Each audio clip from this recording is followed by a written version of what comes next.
Life is a journey designed to help us move forward into the goodness that God has planned for us. But if we feel restrained in a holding pattern, or like a place in our life stinks, it's easy to fall into the pit of self-pity, or worse, despair, especially when the tent of hopelessness darkening our views.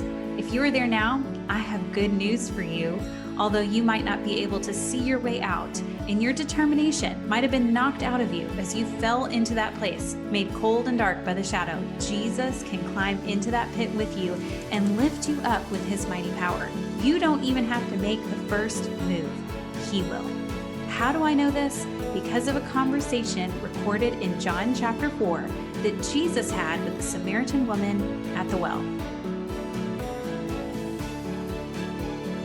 Hello and welcome. Welcome to today's Heartlift with Janell. I, once again, am so excited. You know that is hard to believe, I know. But I'm so excited because today we have a very special guest, Kat Armstrong, who is joining us on our journey becoming stronger every day. And we're taking this journey as a preparation for a deep dive into my new book, Stronger Every Day. In the future. It's coming, I promise. But every time, I think Kat will probably agree with me, when an author has finished the final edit and it's sent away and you can't make any more edits, you go, oh, I should have added that.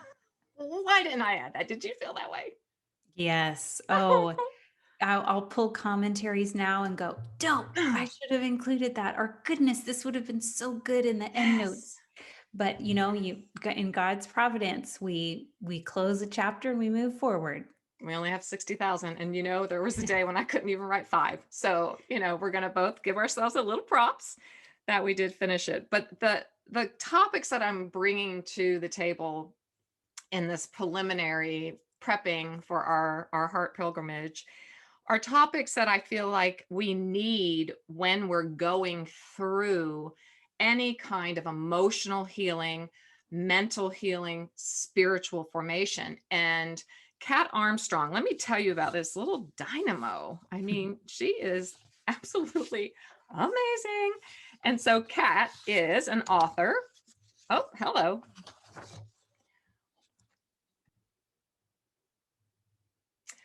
Let me introduce this amazing young dynamo, this remarkable woman.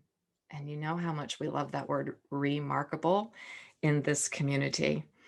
As co-founder of the Polished Network, Kate's devoted the past decade of her life to reaching professional women, navigating career and exploring faith. For that, Kat, I thank you.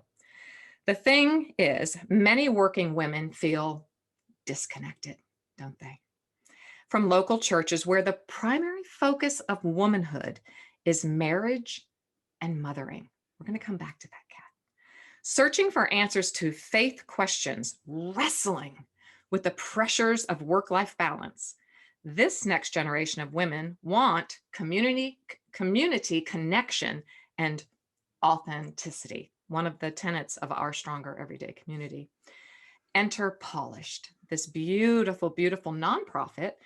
And also, Kat has an incredible podcast that I've listened to quite a bit, the Polished Podcast. She is a true theologian, and that's what I wanted to really bring to the table today. Well done. Well done, daughter of God. And she's an advocate for women empowerment. And I have 2 millennial daughters, one 34, twin daughter 30, twin son 30. And just on behalf of my daughters, thank you. Oh. Because, Kat, I've had lots of conversations with my daughters, and they can't seem to understand why, I have to ask permission from my husband. Yes. Why do you have to, we've had so many really riveting, deep conversations. And I've told them so many times that they can't really begin to understand the theology of womanhood that I entered into at the age of 21. I'm now 61. So I've been walking with Jesus 40 years. And so I think that's what I loved. Not only I love you personally, outside of anything you offer. Thanks. But love very much about you that you are tackling some questions and tackling some topics that might not give a whole lot of favor in certain circles, but you're doing it and you're called to do it. And I'm so grateful. Kat's newest book, let me show you this lovely title, if I can pull it up quickly. Okay, there it is. If you're watching on YouTube, you can see it. The Inbetween Place, where Jesus changes your story. So Heartlifters, you know, all these bells and whistles are going off inside of me when I found this beautiful young woman, because we share a lot of passions. And she writes about her book. Many of us are living in the in-between places, in between sickness and health, divorce and lasting love, job frustration and fulfillment. She writes, in my book, I try to bring us face to face with the Samaritan woman from John 4. Yay. A woman who found herself living in between the life she thought she would have and the one she ended up with. A woman who had struggled in her relationships and was cast aside, forever misunderstood because of it. A woman who likely asked herself, yeah, lean in here. These might have a few echoes. How did I end up here? How do I make the most of this messy season? Kat, you write that you want this book to help us all draw closer to Jesus, who is eager to meet us where we are, to make peace with even the most painful parts of our past, and overcome feelings of inadequacy and insecurity, and realize how every step of our journey has a purpose, and then discern the next right step towards that, and at home, church, or in the workplace, and step confidently into your future without having it all together. Hysterical. Sorry. It's so fun. This is so fun. When we have it all together, let me know. Like, just give me the secret, because I've been trying for so long. I want to bring you in, but Kat, I'm going to read real quick the definition of in between. You know me, I love words. Kat loves words, so we're in a hot mess because we're going to be fighting for this, I think, but I'm going to let you, I promise I'm going to let you talk. In between defined, between two clear or accepted, accepted stages or states, and therefore difficult to describe or know exactly. Oh, talk to us about that. Yeah. The in-between place, I like to jokingly say it's Stuckville. It's Stuckville. It can be metaphorical. It could be emotional. It can be spiritual. It can be physical. And what I mean by that is it could be geographical. And that's really how, Janell, this book kind of came together, is that I was on a trip to the Holy Land with a small group of women to study women in the Bible. And it was Mother's Day. What? We could hear bombs going off in Gaza. We had just stepped off an armored bus and we were in modern day Samaria. Like everybody said. Oh my gosh, were you? Yes. Let me just have a moment. Just a moment. Yes. It was modern day Samaria. And, I tell people, yes, of course, it was on my bucket list. Yes, of course, I knew that the geography in the Bible would come alive when my feet were in that dirt where Jesus walked, of course. But standing in modern day Samaria, and then I heard my favorite preacher, Reverend Dr. Jackie Reese. She talked that day about Dinah. And because Dinah's story happens in modern day Samaria. And then our tour guide mentioned, the woman at the well story happened here too. So the wind is blowing through my curls. I'm overlooking this most beautiful place. And I'm realizing, wow, God, so much of your story of redemption from the scriptures happened in this place where I'm standing right now. It may look different and they may have built upon it, but I'm in this physical in-between place, in between Judea and Galilee, two places really important in the scriptures. Metaphorically speaking, Janell, I was in an in-between emotional place. I had just lost my father to his death by suicide. So tragic, so traumatic for my family. And here I was on a trip a year later. I was actually on that day was the day that he had passed a year earlier. So Mm, here I am, just 1 year into my grief process of healing, and I felt stuck. It's mm, when you lose somebody, the whole world keeps moving forward, but you feel like you're standing still, and mhm. you feel like you're behind because everyone's just rushing forward at Mach speed, doing what they usually do, and you feel like something really tragic happened. So here I am standing in the in between place, geographically speaking, in this story in the New Testament. And then, that then physically I'm standing in this place, but emotionally, I feel Phew, like I'm in an in between place. And so Lord, I yes. started looking at Dinah's story and the woman at the well story, knowing that they both happened in this in between place in the scriptures. And it really spoke to me where I was emotionally. And that's how we have the book. Is this where the book was conceived in your mind and your heart? And when you were sitting there, just this is, Yes. I got I to go have, deeper. I've got to. yes. I mean, I got on the tour bus that day and I Mm. had a journal full of notes. Oh, And got the chills. thing I wrote at the top of the page was, I need to look up every time Samaria is mentioned. Yes. Oh, this is how it starts. This is how it Yes. started. So This is how I know you're a teacher. yes. So, I Yeah. pull out my Bible concordance. I've got Logos software on my computer. I start pulling all the concordances and just saying, I want to know every single time Samaria is listed. I want to plot it. I've got a map over here. I want to see it on the Love it. map. I want to see it surrounding. I want to trace when they traveled through, who was there, what were they doing, what did they say, what Oh, happened. And I found a thread, this mm, beautiful thread. And it happened when the tour guide said, "This is where the woman at the well story happened." And Reverend Jackie Reese said, "This is the Dinah story." And what I yes. found is that in the Old Testament, a place called Shechem Yes. is retitled Sychar in the New Sychar. Testament. That And so I both write of the, of Sychar in my book. I don't mention Shechem, but in your yes, book you have Shechem, and I was like, okay, this is so cool. it's amazing. And so when people might be listening and go, "Okay, this episode, I can't watch. I Checking do not care out. about these Oh, places you in the do. Bible." Please, my people, my You heart listeners do. So good. keep going, but I'm going to want you to go back in a moment and tell us about Dinah, Mhm. just a little wee bit, Mhm. because I think a lot of us understand and know the woman at Mhm. the well. Her Mhm. story is profound. But Yeah, I mean, if I kind of interrupted, and I do oh, that. this is great, Okay. Janelle. This is great. Yes. So let's talk about Dinah. Dinah's story is found in Genesis 34.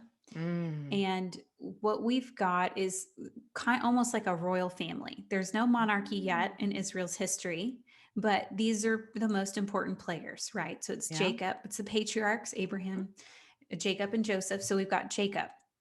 And, I want everyone who's listening to take a deep breath and a moment to ready yourself because she Mm. suffered some trauma that Oh, maybe many of the women listening or men listening yes. have suffered. But Yes. in Dinah's story, she is raped by a Mm. man named Shechem in a city called Shechem. Shechem. His name, the rapist, is Shechem. Now, Shechem's dad was the landlord. He owned the land and he had sold it to Jacob. And Jacob's daughter, Dinah, is the one who's raped. And, she just goes out into the city Mm. to see her friends. He spots her, he rapes her. Then he becomes infatuated with her. Mhm. Then his brothers are so mad. And Jacob is silent about her trauma. Oh, And then we never hear Dinah's voice. no. She is silent in the scripture, so we never hear from her perspective. We never see that Jacob does what he does for Joseph 3 chapters later. Jacob rips off his clothes, thinking Joseph might be dead. But when Dinah is raped and dishonor comes upon the family, we don't see him respond that way. And unfortunately, I think, thousands of years later, women know what this kind of oppression, Oppression. the Yeah. forms of violence that take place towards us, and that people don't stand up for victims and they don't have conversations with us about hard things. But this is Dinah's story. So The let's just take chapter. just let's honestly just absolutely take a deep breath right now, just in case. Mm, Just in case there are beautiful heart lifters out there listening who mm, perhaps this is your story. mm, I feel, we feel your pain. Bear with us and stay with us. We're going to be tender and mhm, offer you healing today. So let's just take a deep breath. Stay here with us if this perhaps is your story. And And this might be triggering you. But stay here. Stay right here. We're just going to take a deep breath with you. Okay?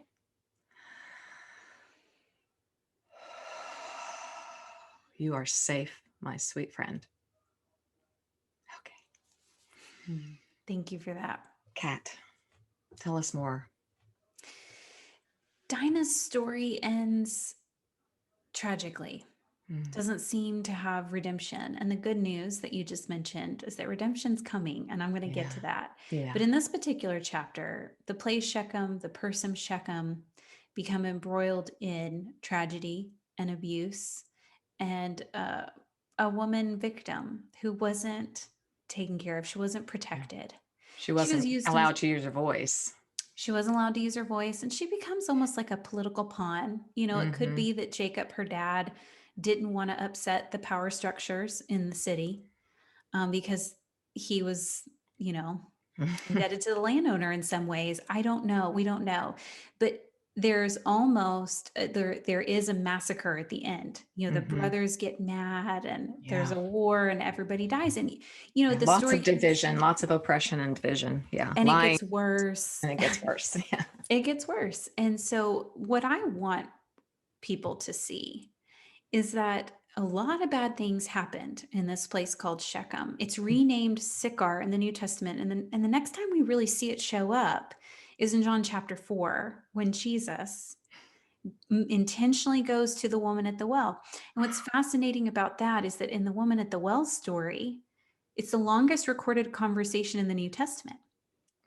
I learned so much from you from reading your book. I did. I learned this connection about Dinah. I mean, I just love the word of God is never gonna, we're always going to keep learning. Yes. So thank you, Kat. Yes. So I would go so far as to say, I wonder if Jesus knew that his presence in Sychar that day would add redemption and voice that Dinah never got. It's almost as his presence was unleashing redemption in a place. Oh my gosh. All the women of that city would have known how Dinah was treated. They would have. They knew the history for They sure. knew the history. And here comes the Messiah, the Savior of the world, to give a woman voice. And they have this long conversation. He entrusts her with truth. She's the first evangelist in the scriptures. So not only is she given voice and entrusted with truth, she uses it well. She does. And so I think Jesus is so tender to our history, to our faith history. I think he revisits places in our life, if I could go and say in between places, in our spiritual life, emotional life. He revisits them to bring redemption. And I know that if he can do that with a place like Shechem, through the woman at the well, think what he could do with our in-between places. Yes. Geography is so critically important in the kingdom of God. And I honestly had never, like I said, connected Dinah with the woman at the well. And another beautiful thing that I unearthed when I was studying the woman at the well for my book was that living water comes from that Greek root, I know I will not say this properly, but zao, Z-A-O. And that just means it's absolutely filled with everything we need to live an amazing, remarkable Ephesians 3:20 life. Yeah. And that happened at that ordinary well in a place, a geographical space that had lots of bloodshed, lots of trauma wounding, as we would now say it. And the point that you connected the geography of that and the fact that Jesus went out of his way and to go through Samaria, a place he wasn't welcomed, to bring redemption. It's all I need to hear. Yeah, I mean, there's literally no place too far gone in our lives. There's no person too far off from where they wanted to go in life for Jesus not to enter in and rescue us. And you brought up the well, Janelle, and I think it's important that people go back and read that John Oh, chapter 4 please. passage. Now, Yes. thinking about Dinah, her voicelessness, her Hmm. trauma, now see how redemptive Jesus's conversation is. But notice the question the woman at the well asks Jesus. She says, "Are you greater than our father Jacob?" Yes. And I think that question means a lot. Oh, I got chills, man. I don't Wow. think it's just about the well and the water and the provision and the marriage. I think Jacob's response to Dinah's Mm. abuse was wrong. And Yes. I think when she asked that question, maybe it was kind of a loaded question. And Mhm. that's when Jesus says, "I'm the living water. I'm the I'm it. living water." I'm the Yes, I and Zayal filled, you know? yeah. Yes, and I think that you really hit on it. This woman at the well is probably very depleted in every Oh, sense of the word, oh, I can. Yes, yes. I and think, Jesus meets her need. and even meets the needs. Here's where I go all therapist on us, trauma informed. He even meets the needs that she has no idea Mhm, that she has because she has been traumatized for sure. And mhm, once again, we know that trauma in the simplest of descriptions is any time that emotions are too big for our body. mm, Anytime we're overwhelmed hmm, in a situation that we have to disembody, we have to come outside of our body. And that's where our coping and our defense mechanisms kick in so that we can survive and that we can actually stand up straight. hmm, And so I think this woman at the well, I mean, she just didn't even know. I do believe she was like your two questions. How did I end up here? mhm, How did I end up here? And how do I make the most of, I don't know if she'd say messy season, but what on earth do I do now? She was such an outcast. mhm, And the shame mhm, over her, which comes hand in hand with trauma, mhm, which came passing down through Jacob's lineage of the mhm, lying and all of those things that were in that family lineage. I mhm, just think there were just so many things mhm. that were redeemed. Yeah, I think it's layers. It's like Layers. layers upon layers. Yes, Jesus went in and he redeemed a geographical place. he did. He redeemed ethnic division Yes. in that place. Speak to, He yes. redeemed gender And differences in that biases. Yep. place. Hmm. He overstepped marginalized people and elevated them. He did that redemption work. He entrusted a woman.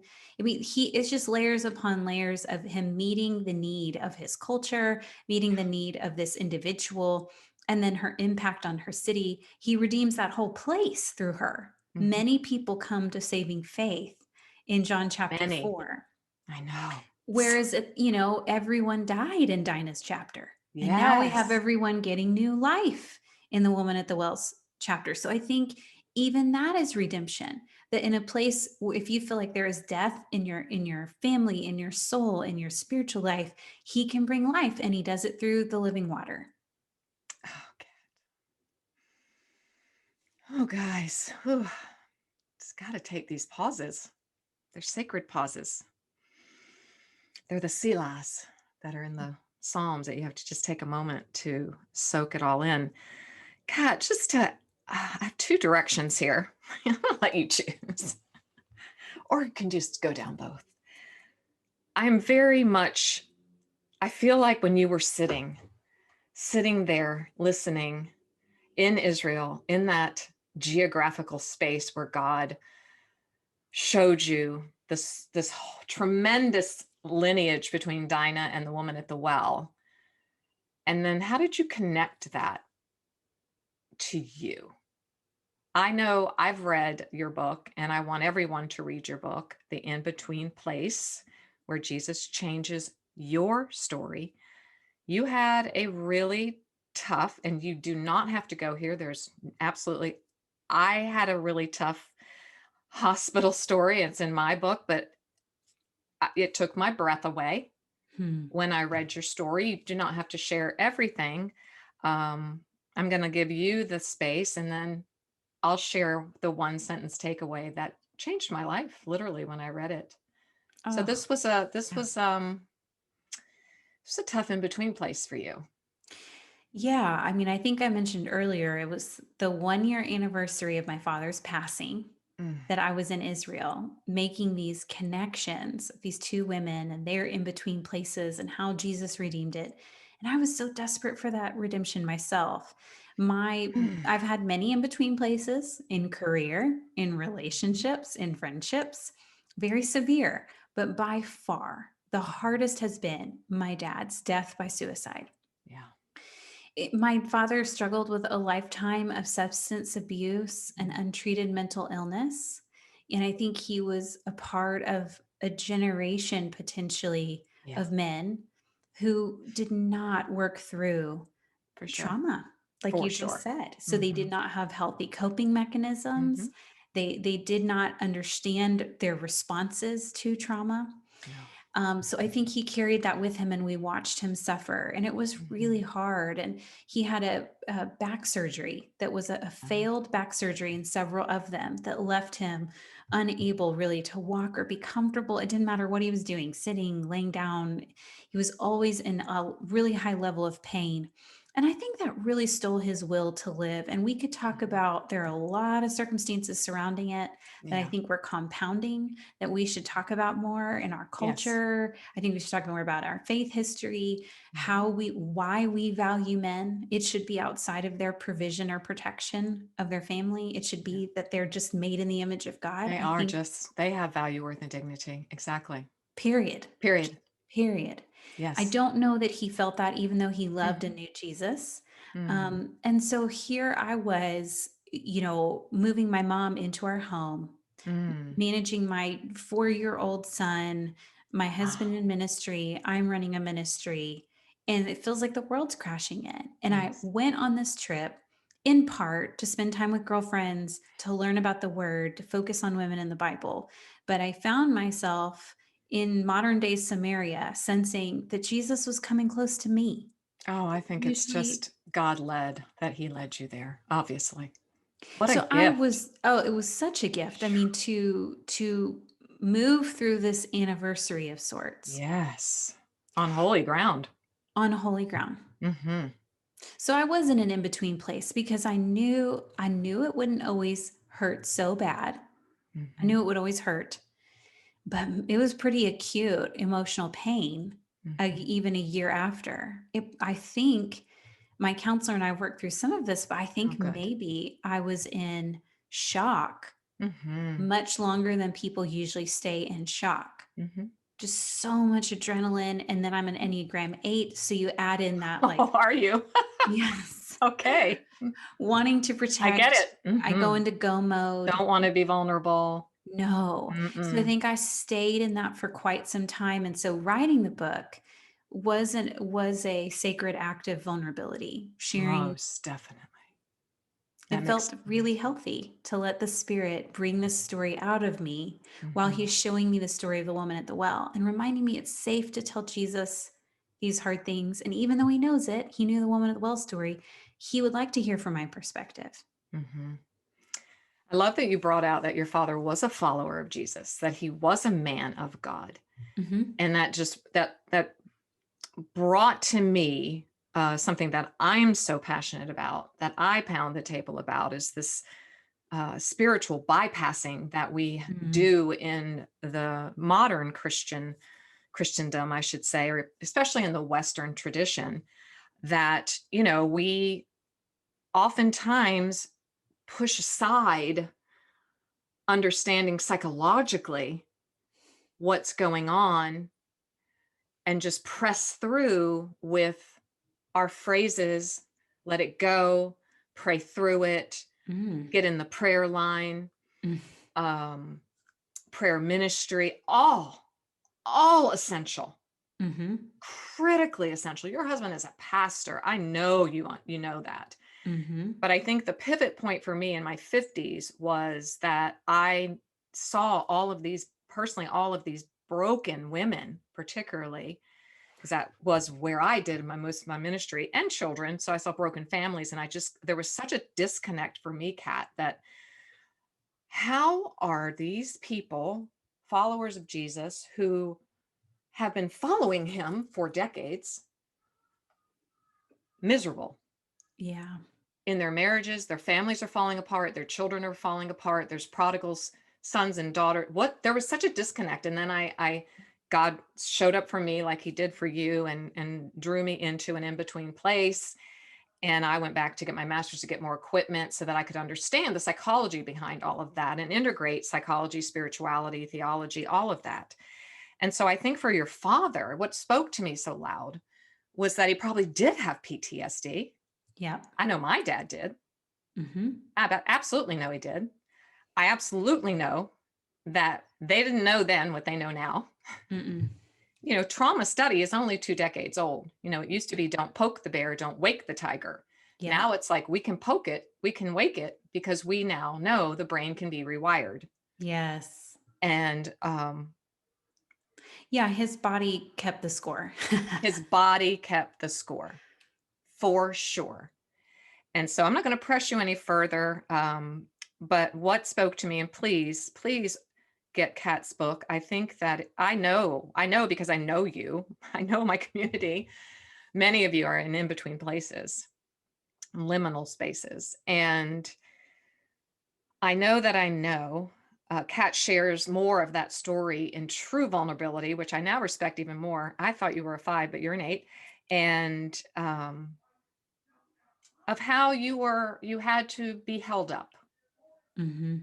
And Mm-hmm. I think that's a very important part of being in the in-between place, that healing doesn't happen in isolation. No. Healing happens in community.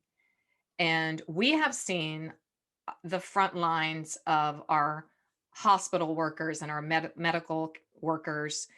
I know them personally because having been in so many situations where I've needed them. And you talk about the chaplains that showed up for you, the nurses that Mm-hmm. showed up for you and held you. They were Mm. your Moses and Aaron. Your Oh, Ur yes. and Aaron. They were the ones. And so I just wanted to bring that up because, your father tried to take his life, but in the wake of that, he took a lot of your heart with him. And so that was, you needed a lot of healing in that respect. And so I thank you. I thank you for being vulnerable here with us today. And I know that that's going to speak to so many. Anything else that you want to add to that? Yeah, I think you brought up a really important point. Something that I mentioned in the book. Oh, I may not have, Janelle, is that I remember at his funeral Mm. that he had a small group Oh, and I don't they remember. were just completely unaware of his struggles with depression. Yes. Oh, Right? Completely, which was it made me angry. It made me sad. yes. It made me frustrated. Meanwhile, I had people that really knew everything that was going on. And it took Mm. pastoral counseling, a licensed professional counselor, a spiritual director, my 2 small groups, my accountability partner, my Wow. praying friend. It took all, when it say It they did. take the village, Takes a village. it took a village for Like, me to work through this. And I think we all need that permission. yes. And I'm so very grateful that Jesus meets us in our in between places, but Hmm. then sends us back out to share our stories. And this is what we see in the woman of the It well. is. I know. Her story is so broken. The way she shares the gospel to her town is, could this be the Messiah? I know. I don't, so it's Could almost like it be? she's processing her faith, and I felt permission reading her story to start processing the questions I was asking about my dad, about faith, about death, about grief. Yeah. It really all came together. So thank you for mentioning that. Oh my goodness. Well, I just related so much on so many reasons. You write on page 100 in the chapter, Stop Showing Up for Yourself. I just love the name of that chapter. You write, I think Christ's point to the Samaritan woman in John 4 is that we need living water to make up for all the cracks in our character and gaps in our in between places. Implied in the living water lesson is that we need a constant source of renewable water because we are broken cisterns. The good news is that when we can't show up for ourselves and it feels like no one is able to get into the crevices of our in between places, Jesus will always show up for us. We can count on his presence always. Mm. Okay. What on earth did you mean by stop showing up for yourself? I also, okay, just bear with me. I can't go beyond what you just said about the small group that your dad, I just can't. Mm-hmm. And I'm going to be brave and I'm going to be courageous right now and just go here because that is why I do what I do. Yeah. And I know that it's why you do what you do. And Yes. that's why I think I'm so drawn. I honestly wish I could just put our two books together. I really do. Yeah. And I can just bring on the mental health part because you teach the scripture so profoundly and so well for just so well. And I think that the community of faith is just lacking. So Mm-hmm. it's not that the people in that small group did not care, did not love, Of did not course not. pray, Right. but they're just not equipped. Nope. I didn't have the tools. Nope. I had to go back and get those tools and study. Mm-hmm. And now I would love to just stand out at the front lobby of every church in this country and hand out an emotional health toolbox. I can see it. Yeah. I can see them. Some are red, some are pink, some are blue. I don't know, whatever. But Mm-hmm. just do that so that small groups are equipped Mm-hmm. and have the capacity to at least identify. But we're all Mm-hmm. so really good at spiritual bypassing, and we're so good Mm-hmm. at masking, and now we're wearing masks. So Mm-hmm. here we go. So I just had to get that off. I'm so glad you did. I just had to. I like I it. I want doors to open for more conversations that are real and raw. And I've been scared to Mm-hmm. go through them myself, Kat. So Mm. you're giving me courage, and I thank you for that. But we need to be educated and empowered about mental and emotional health. And that will inform us spiritually so that we can then access the living water. Yep. And I think that in my feeling, I feel like that's what Jesus did Mm. when he healed somebody. He's the master healer. So I feel like he offered her that Zeo-filled living water. And in that living water was trauma-informed information that just went into and washed her subconscious clean. Mm-hmm. And she was free. I feel like Mm-hmm. he did that to the man at the pool of Bethesda. Pick up your Yes. mat, go, whoosh. Yep. That in his authority, in his ministry, in his anointing, when he spoke the words of healing, they were endowed. Mm-hmm. They were endowed with everything needed to heal. So, how do I stop showing up for myself, Miss Kat? Because I do it really well. I do too. Man, I really I bet you love do. some self-reliance, You.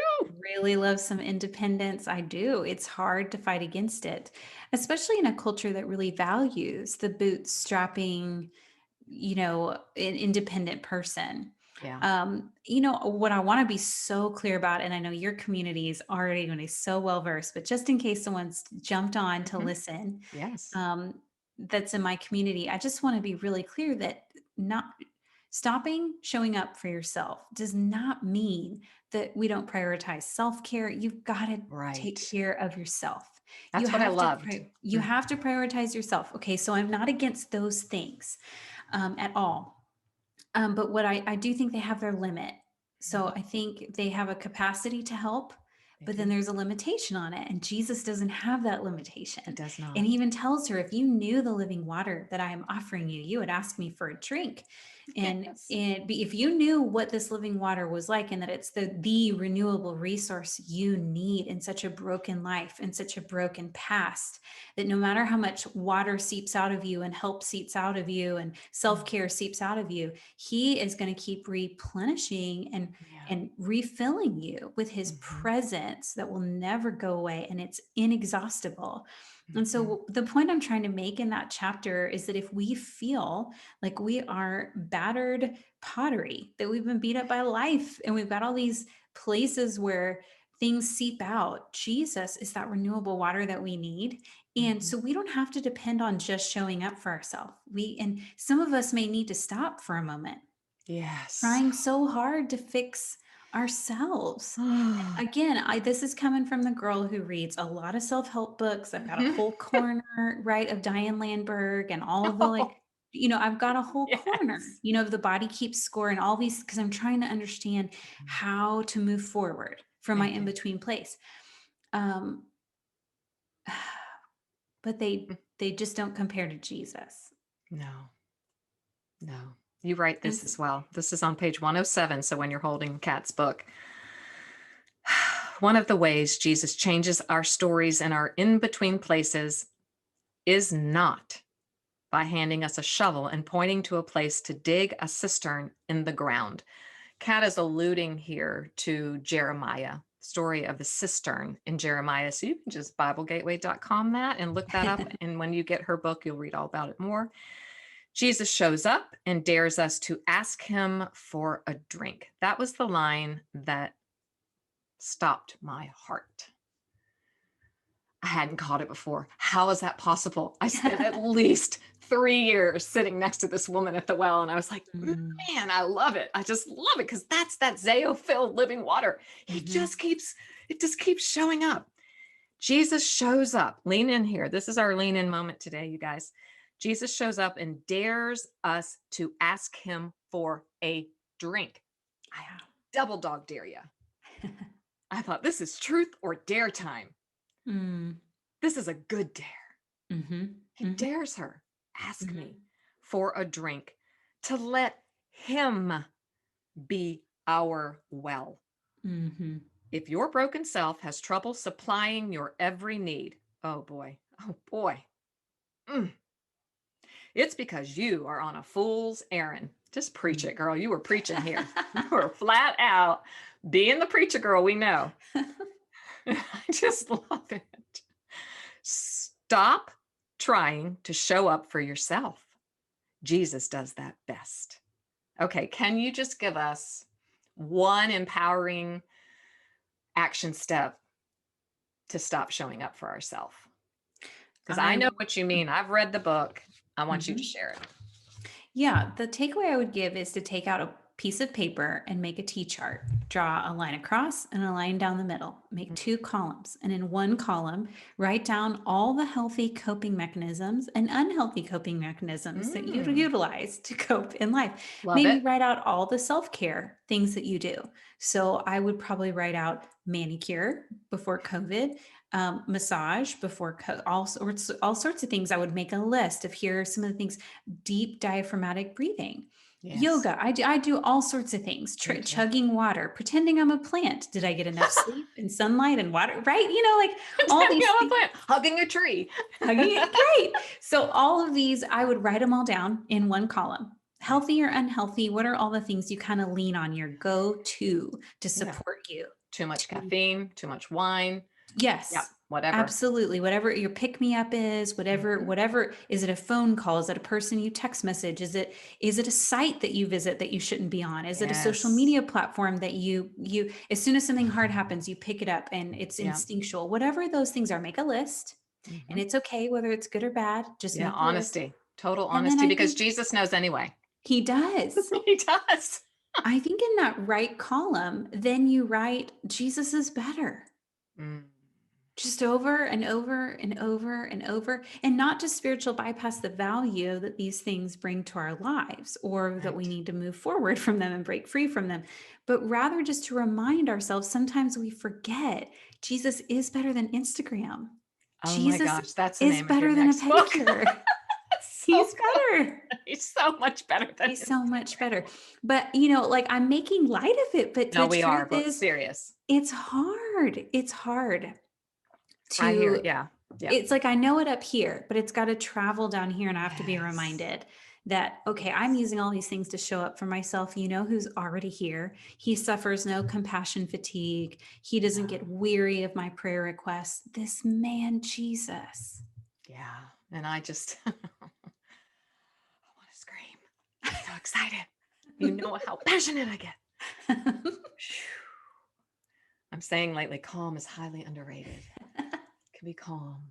But Kat just spoke about that head to heart journey, which I write a lot about. That's why I want to put our books, I want them to have book babies. Mm-hmm. That head to heart journey. And I believe that's where we make the bypass. Mm-hmm. It's a very long journey from Mm-hmm. our head to our heart. And I think lots of us who follow Jesus have all the head knowledge, but it's not made its way down to our heart. And Mm-hmm. when you said that this column and that column, right? All your unhealthy, all I could see was the word dead. Mm.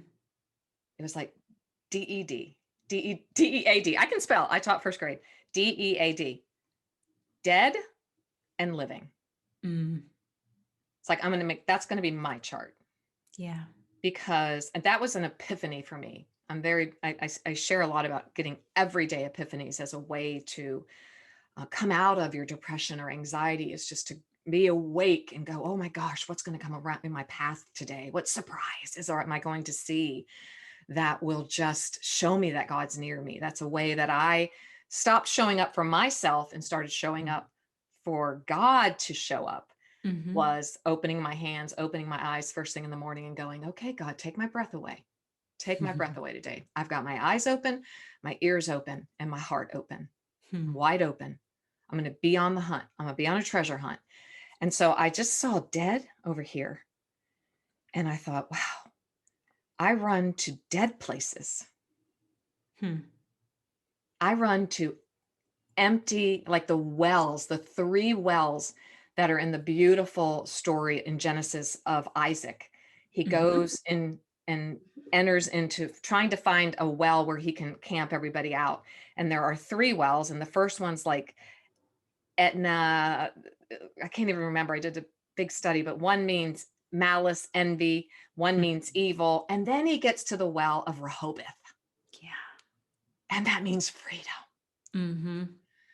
So maybe you have gone to this well and that well, and they just keep filling up with the enemy just keeps filling them up with dirt because they're of no value. Just keep searching, my friend, because you're going to come to Jesus and his Zeo filled water, and that's going to be living water. That's so good. Mm.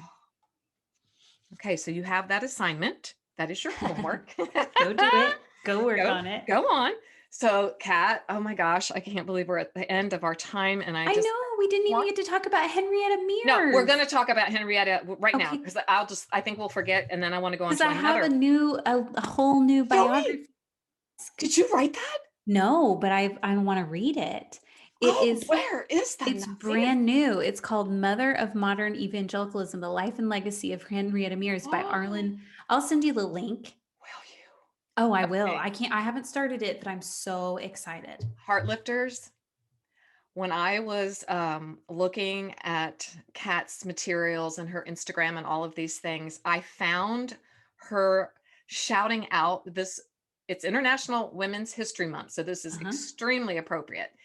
She shouted out Henrietta Mears. And I mean, Henrietta was like my girl. I'm quite a bit older than you, but back in the day, she had a book called Dream Big. It was her biography and her autobiography. Can't remember at this point because it was a long time ago.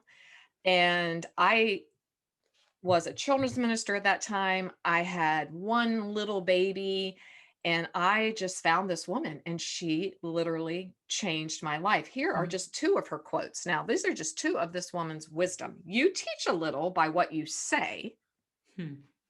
You teach most by what you are. Yeah. More is caught than taught. There is no magic in small plans, Kat. This is Henrietta, man. This is her.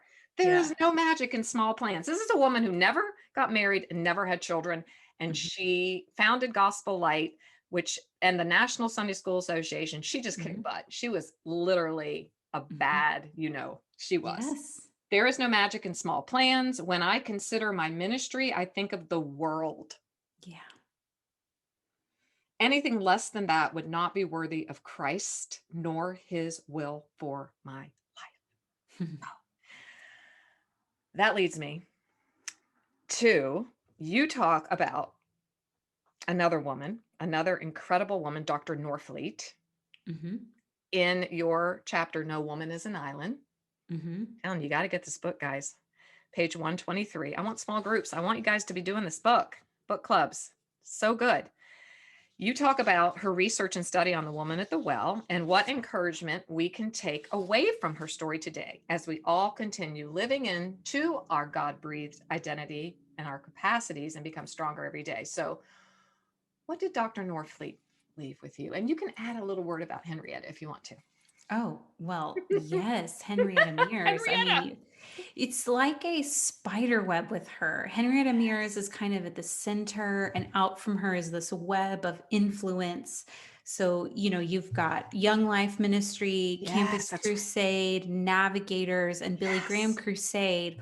All four of those founders, all four of those men saying it was Those her men. Sunday school teaching as a Sunday school teacher, or I mean, even Billy Graham credits her for shaping his faith. I can't even The, handle it. like the global impact, it's just insane. In addition to her thousands of people in her Sunday school classes and all the Yeah. resources she created, and the radio and the curriculum and that all of it, she was still converting people And she lived in one on Hollywood, one. California. Oh, she was on staff at Presbyterian Hollywood there for forever as the Christian, education director. And she suffered no fools. She wasn't a No bulldozer, fool. but she was considered such an equal. And I would say she was a thought leader.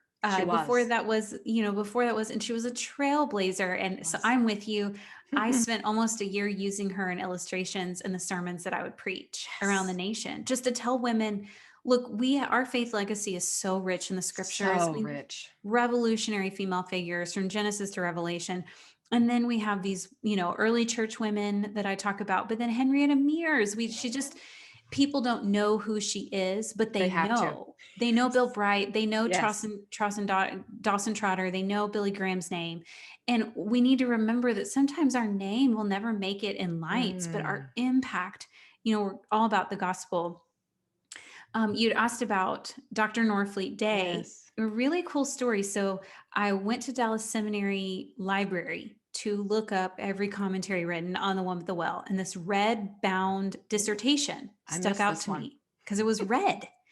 And I read it from cover to cover and Ooh. resisted underlining and tabbing because it was a library book, and returned it. And then I went to buy it because I needed it for my research. It was $150. So I got in contact with Dr. Day and No, emailed you her didn't. and just said, I know this sounds crazy, but your dissertation from 1987 was one of the best I've read on the woman at the well.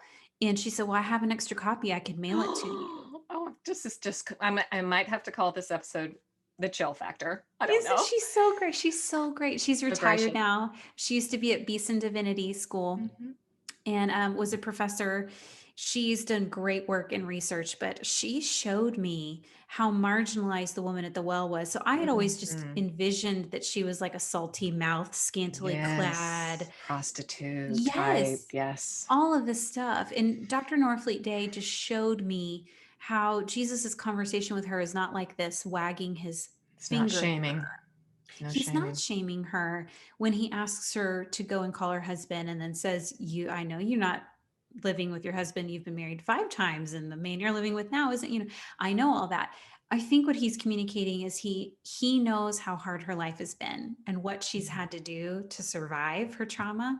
And Mhm. Dr. Norfleet Day was just really brought out to me how marginalized she would have been. She would have been older if she had been married five Mhm. times. Women were really only valued for being able to bear a male child. And so it's there. We don't know for sure, but it's very likely that she suffered from infertility, Right. that she maybe was a widow multiple times over. Whatever her situation, it was hard. And Dr. Norfleet Day really showed me that she was marrying several times over to survive. To And survive. Yes. women could not be an island then No. in her culture. No. I don't think women can be islands now, even though we don't need, quote, a man to provide for us in our day and time. Our Right. lives are really different. But I think Dr. Norfleet Day's research showed me how much we need each other. Yes. Yes. And you talk a lot, and I talk a lot in my book. I'm telling you, this is so fascinating to me. I just love it. I'm trying to find the quote, and I'm going to find it. So just disregard all of the ways, here it is over here, that I'm moving papers around. About thresholds, Kat, and I'm promising we will close. Threshold. Let me read what that means. The point at which a physiological or psychological effect begins to be produced. The place or point of entering or beginning. It can be a gate, it can be a door. Comes from that root of threshold. Of thresh, I mean. And thresh, we know, threshing, if we know anything about threshing in the Old Testament and the New, to separate the seed, the wheat from the grain. So it's not the most comfortable of places for the little plant, I don't think. And then of liminal spaces, places between destinations that aren't meant to be existed in as much as pass through. And when you look at the root of liminal, it comes from lemons, meaning not lemons, but lemons, threshold. So we are here today celebrating Kat, celebrating myself, celebrating Henrietta Mears and Dr. Norfleet Day, and all of these amazing, the woman at the well, Dinah, thank you. All of these amazing women of faith, named, unnamed, known, unknown. And they are calling back to us today. They're calling back to you, and they're calling back to me to take a sit down today somewhere. I wouldn't be able to find a well anywhere around me. Find somewhere to sit and open your eyes, your heart, your ears to this Jesus. I pray you have a Jesus encounter and he meets you in your in-between place. And that you, my dear friend, Kat's new friend, will then go back to your community, to your household, filled with living water that never runs dry. Kat, it's been an honor. Thank you so much. Thank you for speaking to us. Any final words before I close? Jesus just loves you so much. So much. Yeah.